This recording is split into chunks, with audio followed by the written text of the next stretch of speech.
নমস্কার। আজ আলোচনা করব কেন্দ্রুম যোগ বা কেন্দ্রুম দোষ নিয়ে। যদি জন্মকুষ্ঠিতে চন্দ্র, চন্দ্র দেখতে পাচ্ছেন, চন্দ্র যে ঘরে বসবে তার আগে এবং পেছনে যদি কোনো গ্রহ না থাকে, সেটি এইভাবে যে কোনো ঘর হতে পারে।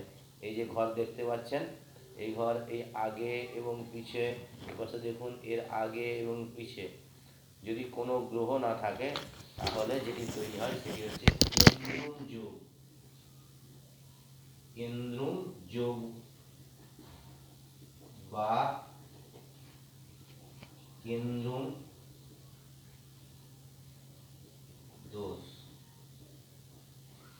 কিন্তু এই যোগের নিষ্পত্তি কিভাবে হবে? কেন্দ্রুম যোগ বা কেন্দ্রুম দোষ যদি চন্দ্রের সঙ্গে ধরুন বৃহস্পতি বসে যায়, চন্দ্রের সঙ্গে বৃহস্পতি বসে যায় বা বৃহস্পতি দৃষ্টি দেয়, বৃহস্পতি কোনোভাবে সপ্তম দৃষ্টি হতে পারে, বৃহস্পতি এখানে বসে বৃহস্পতি সপ্তম দৃষ্টি দিতে পারে, বৃহস্পতি নবম দৃষ্টি দিতে পারে, তাহলে কেন্দ্রুম দোষ মুক্ত হয়ে যায়। ধন্যবাদ।